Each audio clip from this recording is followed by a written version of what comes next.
Hi guys, welcome back. Hope you're all doing well. I think I found the best general purpose build to use for Titans.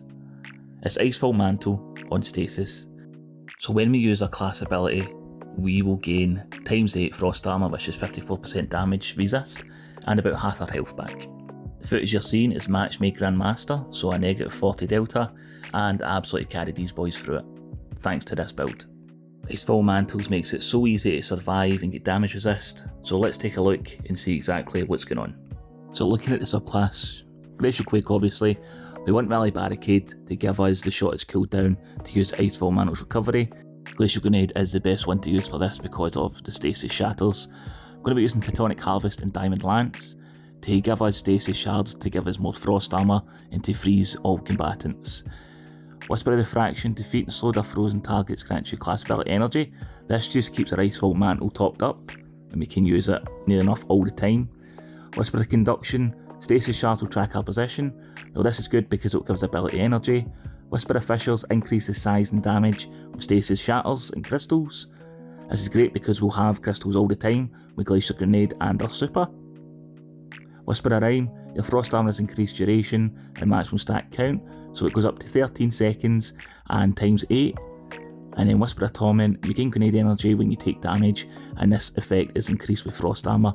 We'll have Frost Armour up all the time, so it means more Glacial Grenades, which is great.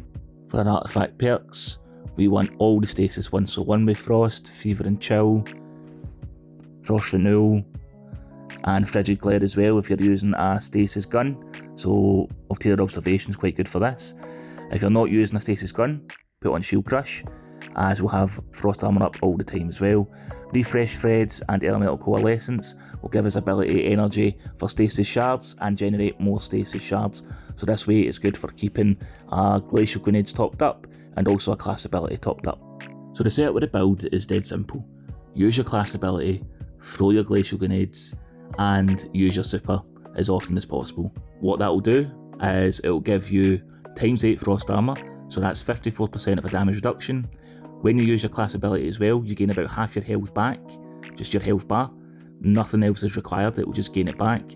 You'll generate a lot of stasis shards, which will give you more Frost Armour and also give you a small bit of health on pickup too. And it will also refund any ability energy which is currently out. So it will be either a class ability energy or a grenade energy.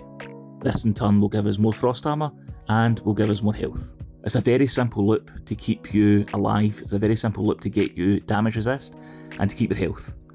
There's no keeping track of buffs, there's no flipping mechanics of the build, it's dead simple. Passively you'll gain ×8 Frost Armour, passively you'll gain health. All you need to do is use your class ability and throw your grenade, and then when your super's ready, use your super.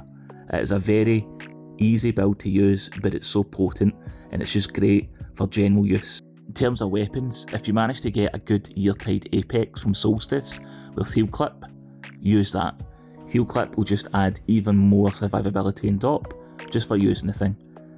Top perks to pair with this would be Incandescent or Chaos Reshaped. If you manage to get one with both, happy days. But as long as you use a Eartide Apex with Heal Clip, it will do you good. For your special, there are two choices you can do here. You can either pick Mid-Range Brigade, which is by far the best special in the game currently. Use it with Rewind rounds and either Master at Arms or Elemental Honing. Master at Arms is just a brain dead way to get more damage for Mint Retrograde.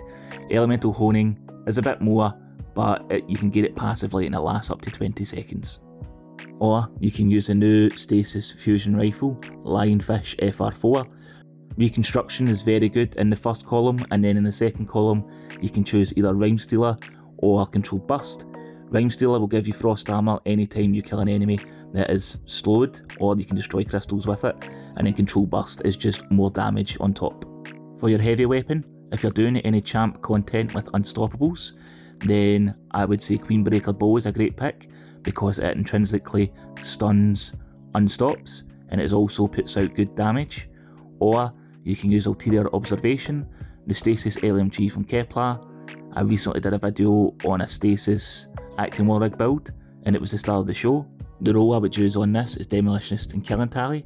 Because we'll have Glacial Grenades up all the time with the way our build is set up, you'll never need to reload well-tiered observation just for a grenade, and this ensures that killing tally is also kept up.